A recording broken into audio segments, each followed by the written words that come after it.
Hello, everyone.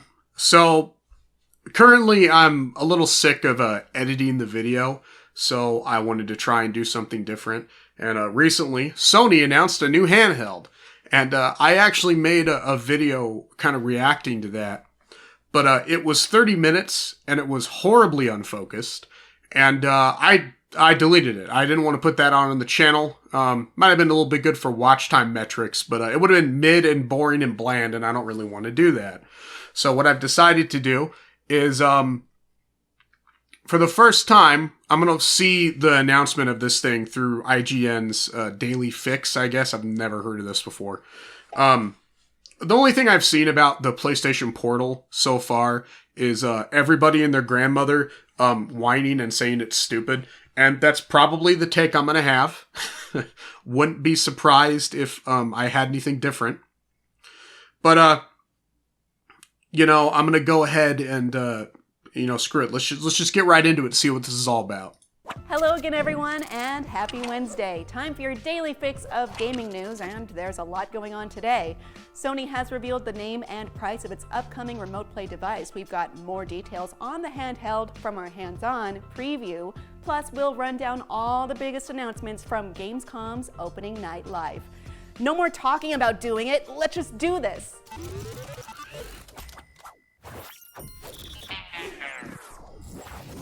Wow. Yeah, no wonder I don't consume games media. Jesus. Presented by Universal Orlando Resort.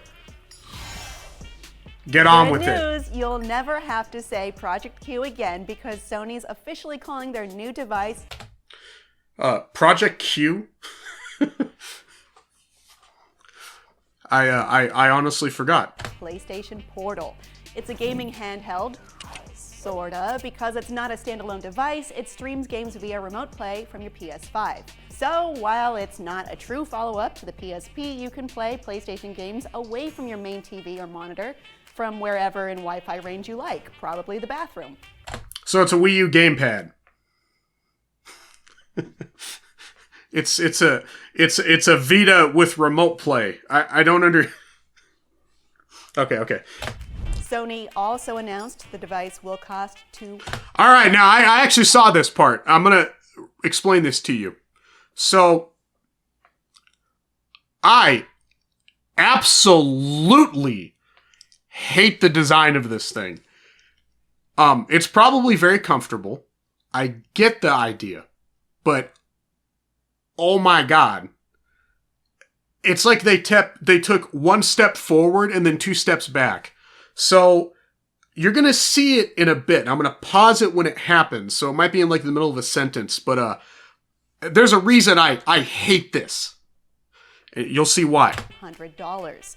Another way PlayStation Portal is different from most portables is that it features full-size gaming controls, featuring a design that is essentially a DualSense controller minus the light bar, split in half with an 8-inch 60Hz 1080p. All right. I know this is at an angle. You see his left thumb? There ain't no way that's on part of the screen. I mean, there ain't no way it's not on part of the screen. Now, if you look over onto the right side, you can see that the little knob thing that's holding the control stick, it ends right with the end of the bezel of the screen, okay? So what's going to happen is you're going to have your fingers in the way because that stuff is way too smushed together. Good example, because I have it sitting right here next to me. I've got my Switch out now. And you're not going to be able to see this part on screen. I don't have a camera set up yet, unfortunately. I'm going to look into doing that so I can do videos like this every once in a while. But on the Switch, I know lots of people don't like the bezel for the Switch's screen. But the good thing about it is that it provides, let's say about 1 inch, maybe not 1 inch, maybe 3/4 to a half of an inch. Let's say 3/4.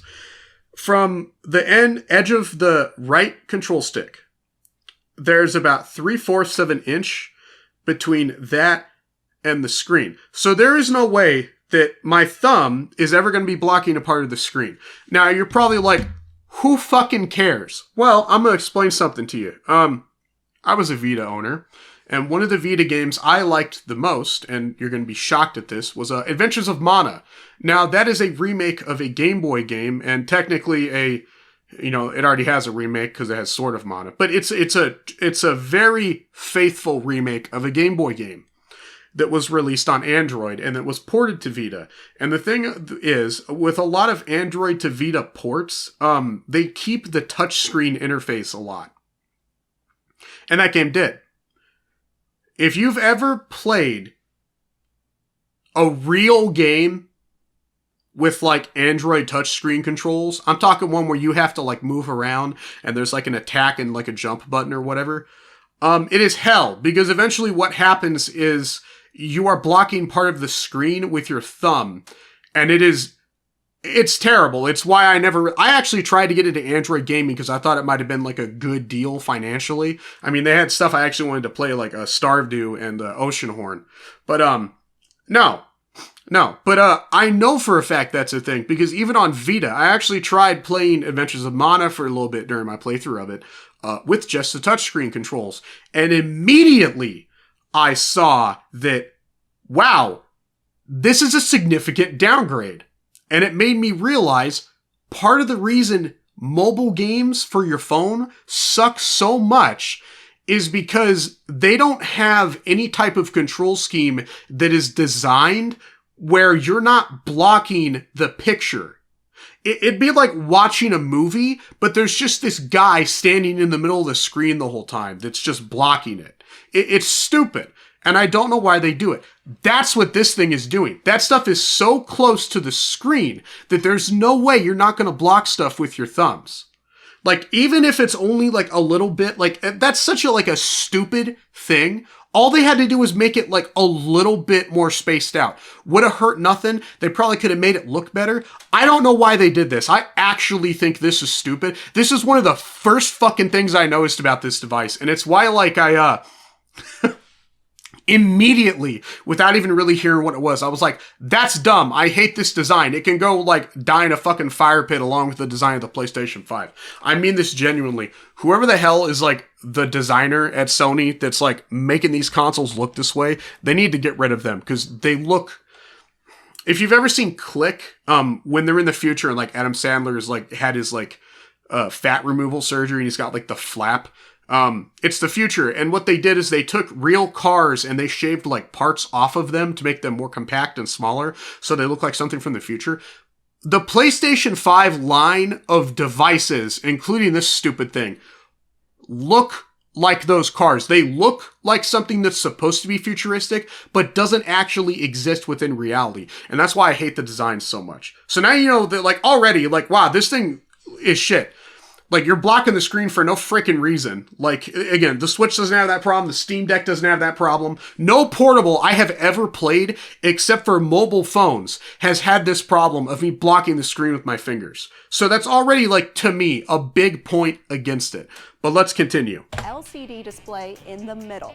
It's a pretty big departure. No, not even that. The WiiU Gamepad does not have this problem. The Vita does not have this problem. I don't know why they did this. This is so brain dead to me. It's unbelievable. From the designs of, say, the Nintendo Switch or Valve Steam Deck, but it actually weighs less than either of those while providing familiar standard controls and haptics. The Portal also features a USB-C port, a 3.5mm jack for... Okay, good. You know, you got the charger port, the standard one. Thank you. I hate it when they have proprietary ones. You also got the headphone jack. Thank you. Again, like it when they do that. There's a thing in here later where they talk about, oh, there's no Bluetooth support. Well, I have an argument to make about that, but I would like to say, I remember people whined when the Switch launched and it didn't have Bluetooth support. Have you ever played a video game through Bluetooth headphones? It's horrible. Absolutely horrible. I don't even know why that's on game consoles. Basically, everything is delayed about a full second. So, like, if you make contact with an enemy, instead of hearing that feedback sound, you hear it a second later, so it's completely worthless. That's just that's because I, like, really pay attention to that kind of stuff. The average person probably won't care. But yeah, I don't think any of these portable consoles should have Bluetooth on them. I don't think anything designed for gaming should have Bluetooth on them if that delay is going to be there. So yeah, good job having the headphone jack. That's smart. Wired headphones and a small pair of speakers if you like not wearing headphones and annoying everyone around you. It supports Wi-Fi and PlayStation Link, but oddly not Bluetooth. To be clear, the PlayStation Portal isn't doing anything you couldn't already do on the PS5, but it optimizes remote play better and makes your actual PS5 home screen, library, all of it more accessible by a mile. Okay, so this device does have a market. It is Vita owners that really liked remote play, because I believe they can't do that with PlayStation 5.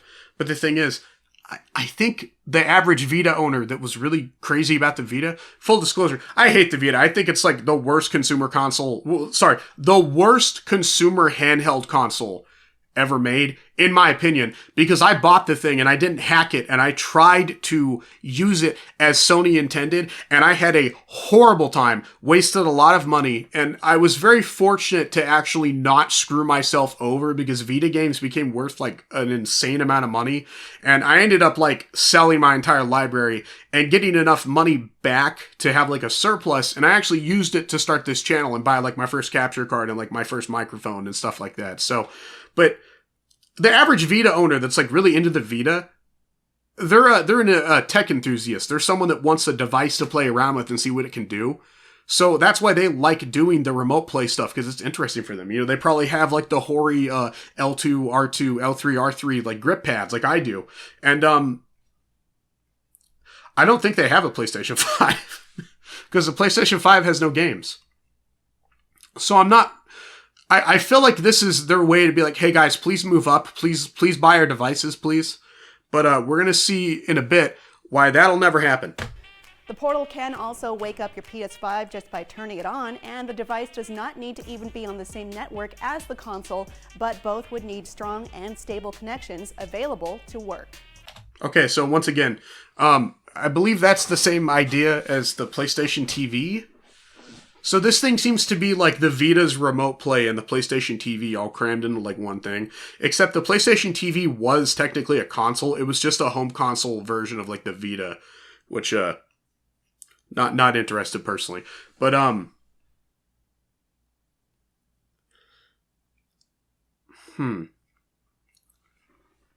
So I'm assuming it allows you to stream games, because they say it doesn't even have to be on the same Wi-Fi. It can be on any Wi-Fi. So I think the idea is that like you could be in like another part of the country and use it. So you could use it on the go, but you'd have to be on Wi-Fi. Oh no, are they going to try and do that thing they tried to do with the Vita where they try to sell you like a cell phone plan with it? I know that's not exactly what I mean, because I never used this. I don't know that much about it, but supposedly there was like some kind of a Vita model that had like 3G wireless, and you had to buy like a plan for it or something. I don't know that much about it, but I hope that's not what they're trying to do with that, to justify it being portable and not being like a Switch and an actual console and just being a freaking screen with a bunch of really useless non-game running guts in it. Our own Bo Moore got to spend some time hands-on with the Portal and summed up the device's ideal use case by saying, quote, "The Portal is unlikely to be someone's primary way to play PS5 games. That's what your TV is for." Okay, so I want to say something here. So I own a Wii U. I don't own any Sony home consoles because I actually wanted to get like a PS4, and I got screwed so bad by the Vita that I was like, never again. I don't trust these guys now. But I bought a Wii U specifically for Breath of the Wild, and Breath of the Wild, I have over 1,000 hours in on the Wii U version. This is not a joke. If I have that screenshot, I will put it up on screen right now. I will edit this video just for that. But all of my game time on Wii U is gamepad only. I never played that damn thing on the TV. I very rarely did. The only time I ever did was when I played through the Fatal Frame demo and a couple of other things. I hated playing with that thing on the TV. I don't know what it was. And like, I own games where like you have to, like Tokyo Mirage Sessions and Star Fox Zero. Like, you can't play those with just gamepad. You have to have access to the TV. I just don't play them. You know? So like, this kind of device is made for someone like me, and I still don't want it. And you'll find out the big reason why once they announce the price, because that's the thing where I was like, hell fucking no. Absolutely not. Is this a joke? No way. but for times when someone else wants to use the TV, or maybe you have small kids in the home and you don't want to put God of Again, it's a Wii U! They've made the Wii U gamepad again. I'll give it this. It looks comfortable. It looks terrible for like everything else they've said. Just no interest. You know, as much as people as much as I think the Wii U is a failure console, man, that gamepad is so comfortable. I actually think it's more comfortable than the Switch. I know a lot of people that don't like the design of the Switch, but it never really bothered me. But man, the Wii U gamepad, I liked playing through a couple of games with that. That thing was pretty nice, even if the screen is a little low resolution for my like. Anyways. War on the big screen, and maybe you just want to be able to play in a different room without buying another full-on TV. In that scenario, the Portal offers a compelling use case. Check out our full hands-on preview of the PlayStation Portal on IGN.com. Gamescom is here, and Opening Night Live kicked things off with plenty of updates and announcements for some of the most hotly anticipated games on the horizon. Here are the highlights. Okay, hold up. I want to know about the pricing. Did they mention the pricing? I know what the pricing is, but I want to see them say it because I want to like actually show that. Anyways, okay. How about we do this?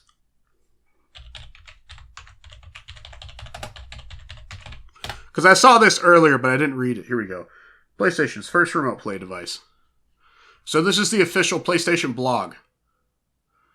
$200 for what? Why? How much is a Switch Lite? It's like 130, isn't it? I'm not gonna look, but like, why?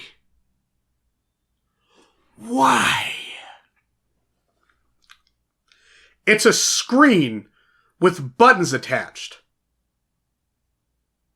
This should be like, to me, okay, I get it. Because like Sony makes shit like stupidly expensive all the time. So like to me, okay, well this Switch Lite's like 130, maybe 120, you know, still overpriced. But it's more reasonable in my eyes because they probably put a decent screen in it. And I don't know how much the PS5 controllers cost, but I'm assuming they're kind of expensive. They seem to be well made. Even then, what are they on pricing this at $200? You know it's bad when you have someone like me that is actually kind of interested in this. Because like, I mean this literally. Look. Say whatever you want about the Wii U. I played that gamepad. I used it like a portable. I never had any kind of issues with like input latency or lag or nothing like that. It was like I was holding the console itself. If this thing was like that, I would genuinely be interested because there is a lot of PlayStation stuff I actually want to play. I have The Last of Us Remastered sitting in my PlayStation store account because they just gave it to me for free. I also have stuff like Mirror's Edge, things like that. I don't think I could play that on this, but there are PlayStation games I actually want to play on a portable. Well, it looks like I'm going to have to emulate that shit on Steam Deck or buy the games that they release on Steam because there's no fucking way I'm paying $200 on top of the price of a PS5 just to do this. Absolutely not. No freaking way. Because the thing is, I don't think this thing's like a Wii U gamepad. I think it's like a Wii U gamepad in theory, but I think there's going to be like latency and lag and like input lag and all kinds of problems that I'm not going to like. It's going to be like those stupid cloud versions of games for Switch where it's like you have to have the best internet in the entire world, you know, just to have it work decent.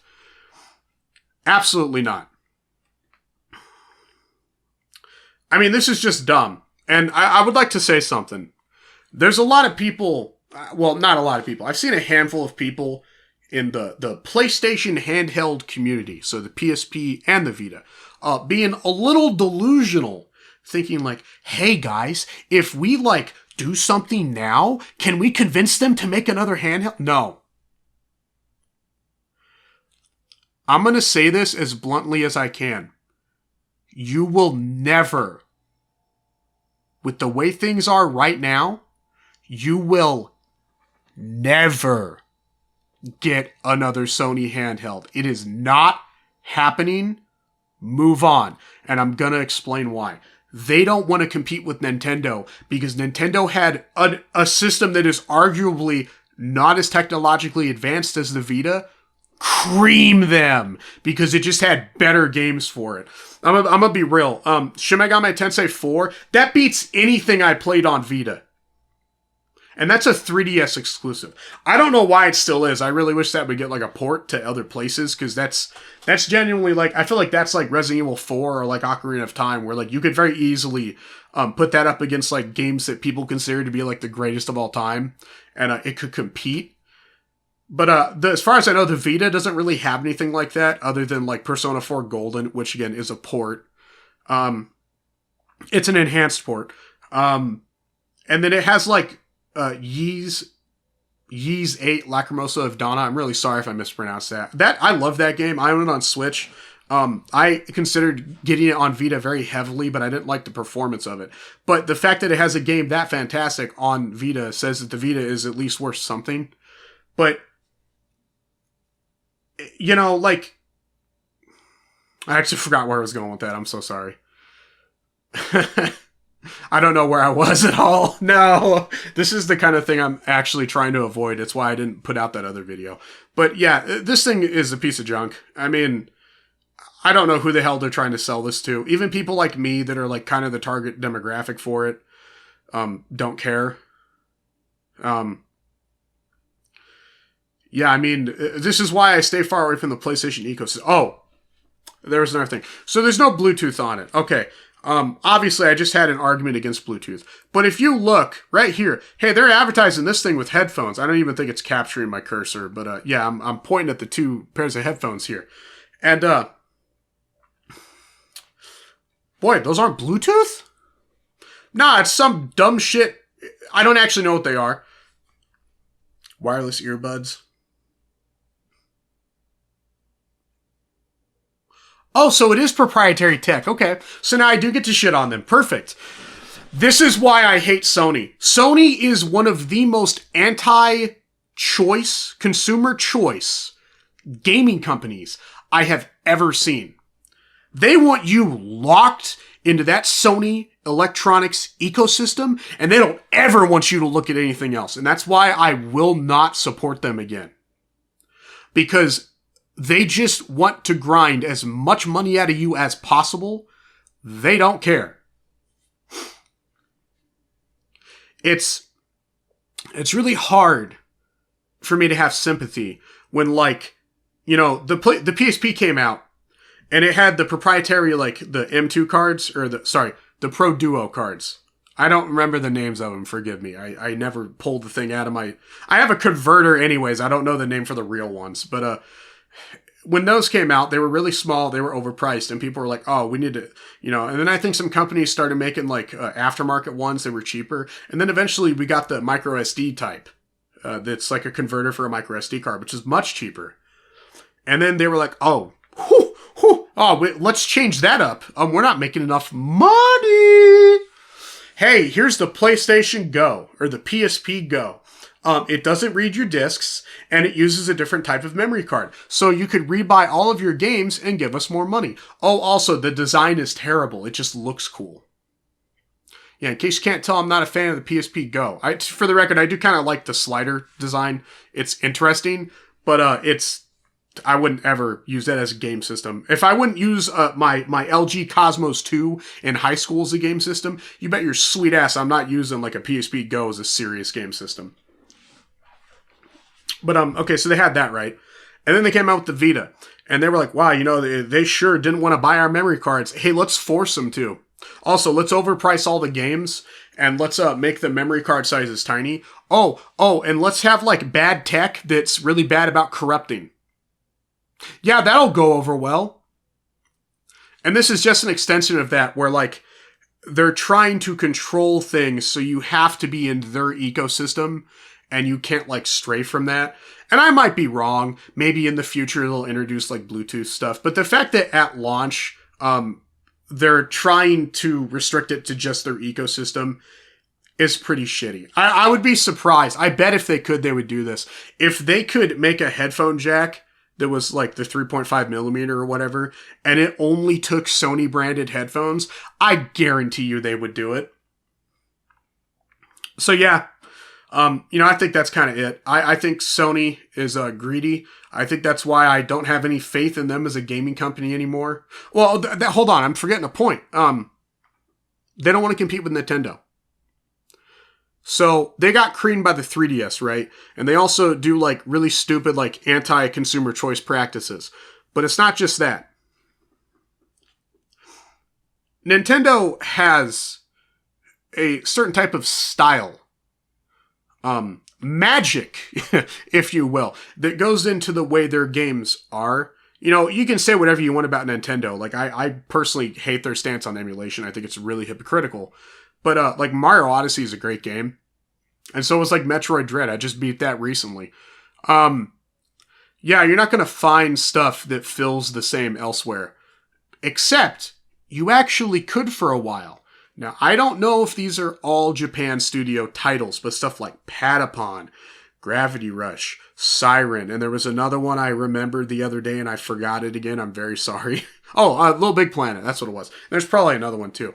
Japan Studios was like the only Sony in-house game studio that was making stuff that competed with the same type of style, presentation, magic, whatever you want to call it, that Nintendo games achieve.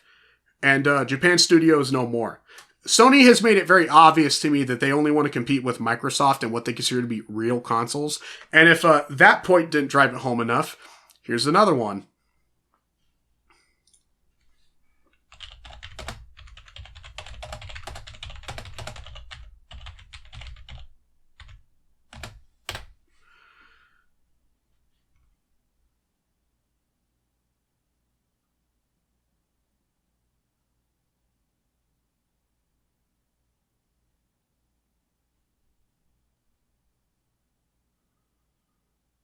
Oh, maybe I'm an idiot. I thought Sony said this. Okay, we're not going to use that as a point. My bad.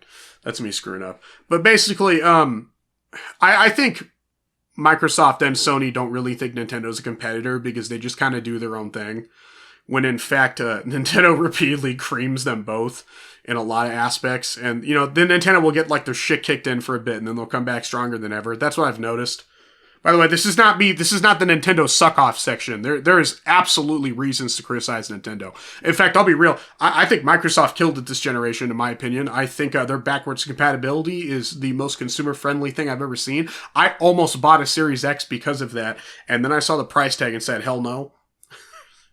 Because that's an entire other ecosystem I have to get into, and I already tried to do that with PlayStation. I'm just in the Nintendo one. I buy Switch games. I'm already in the Steam one. I don't need to be in a fourth one when I barely use the PlayStation one, But, yeah, I don't know what they're thinking with this. I don't know. I think in Mudahar's video, he said that, they're just going to use this so they can point it like, hey, you guys don't want portable stuff no more when this thing fails. I don't know if they're going to do that. I just think they're really greedy and they're trying to attract people to their ecosystem and stick them there. Because you have to remember, Sony is not just a gaming company. PlayStation is just one aspect of what they do. They're in electronics, TVs, cameras, like all kinds of stuff. I think they don't want PlayStation fanboys. I think they want Sony fanboys, people that love their movies, people that love their music, people that love their electronics, and people that love their games. It's not just about the games. It's getting them locked into that ecosystem where they can just consistently get money out of them from 4 different places. 4 different sources of entertainment. That's how I feel. I'm going to go ahead and end it here because I'm just going to keep rambling. So I'll see you next time.